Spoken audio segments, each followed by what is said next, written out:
Good day mga kabicaming. Malakas ka ba sa ahon? Kung hindi, okay lang yan. Ang mas mahalaga, marunong ka lumusong. Paano nga ba lumusong ng ligtas? Yan po ang pag-uusapan natin sa short video na to.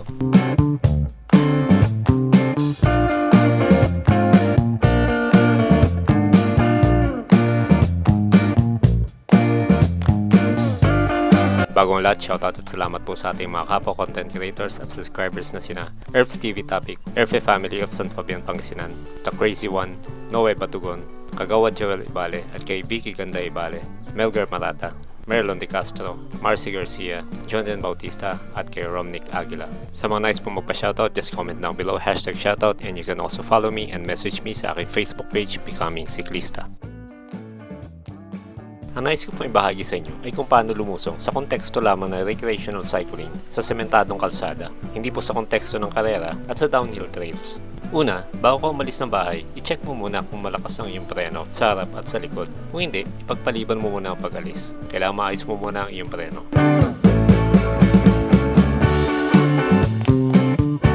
Kung okay naman ang preno, then go. Ipagpalagay na natin nakaahon ka na at oras na para lumusong. Saan ka ba dapat pumesto kapag lumulusong? Sa pinakakanan ba ng lane? O sa gitna ba? O sa kanan pero medyo nakagitna? Depende yan kung nasaan ka. Kung ikaw ay nasa national road o primary road like Sumulong Highway na mayroong bike lane, makabubuting mag-stay ka na lang sa bike lane. Kung wala, sa bandang kanan pa rin ako ng lane pero hindi gilid na gilid. Especially kung ang nilulusong ko ay barangay road. Hindi pwedeng nasa gilid ka. Here's why. Kapag nasa barangay road ka kasi, tulad nito, kadalasan meron dyan mga kabahayan sa gilid-gilid. Minsan, bigla na may susulpot na bata, kambing, aso o pusa o absent-minded na tao. Kung medyo nasa gitna ka, may chance ka pang maiwasan sila o mapansin ka nila. Tulad nito.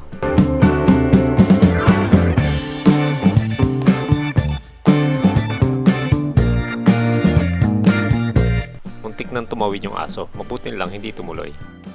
Kapag lumulusong, dapat ang bigat ng katawan mo ay nasa likod. Huwag mong didiinan ang iyong handlebar. Nang sa ganon, kapag kailangan mong biglang pumareno, hindi ka mag-over the bar o hindi ka susubsob. Ganun po man, kapag medyo sharp ang iyong lilikuan, habang lumiliko, kailangan ibalik mo ang weight ng katawan mo sa center ng iyong bisikleta. Nang sa ganon, ay magkaroon ng diin ang iyong front wheel at nang sa ganon ay maging makapit ito sa ground. Also, kailangan mo rin i-shift ang body weight mo kung saan side ka liliko para hindi ka mahirapan lumiko. Ganon din ang pedal foot position.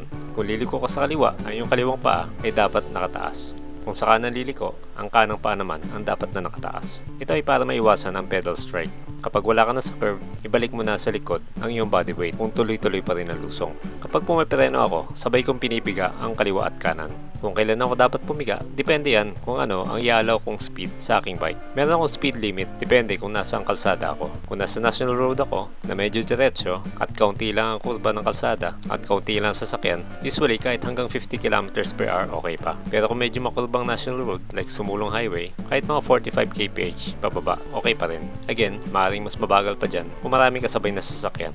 Pero kung katulad nitong nasa barangay road, kahit kaunti lang ang kabahayan, ang speed ko ay 30 kph lang pababa. Kapag ang speed ko ay naroon na sa mga nabanggit kong mga limits, pipigayin ko na ng mahina ang preno para bumagal o para hindi lumagpas doon sa mga nabanggit kong speed limits. Subalit kung medyo sharp ang kurba ng kalsada, ay kailangan kong bagalan to as low as 20 kph or slower pa para maiwasan ko mag-overshoot. Tandaan, kapag tanaw mo na ang kurba, simulan mo nang pumiga sa preno para bumagal ang iyong takbo bago pa dumating ang kurba. Hindi kasi safe na pumiga ng preno habang ikaw ay lumiliko. Pwede kang dumulas lalo na kung basa ang kalsada o may kaunting buhangin, lupa o putik o lumot. Again, iwasan pumiga sa preno while cornering. Ang pagpiga sa preno ay hindi dapat madiin, lalo na kung naka-hydraulic brakes ka. Kaunting piga lang. Yung piga na para lang bumagal ka at hindi para mag-full stop. Iwasan ding ibabad ang piga ng preno dahil mag-iinit ang brake pads at rotors na pwede maging sanhi ng pagkasira ng brakes mo. Kapag bumagal na ang takbo mo sa desired speed mo, huwag ka nang pumiga. Kailangan pasundot-sundot lang ang piga. Kailangan mo rin pumiga sa preno para bumagal kapag may dadaanan ka medyo malalaking lubak. Kapag dumaan ka kasi sa malalaking lubak at mabilis ka, pwede kang tumalbog at mawala sa kontrol ang iyong bike. Ngayon, kung di ka pa talaga confident lumusong o sa palagay mo, hindi mo kaya, hindi naman nakakahiyang mag-akay na lang ng bike pababa kesa naman maaksidente ka pa. So hanggang dito na lamang po. Kung meron kayong mga katanungan o karagdagang tips sa paglusong, please comment down below para malaman din yan ng mga kabigaming natin. This is Becoming Siklista. Please like this video, don't skip ads, and please subscribe. Thank you for watching.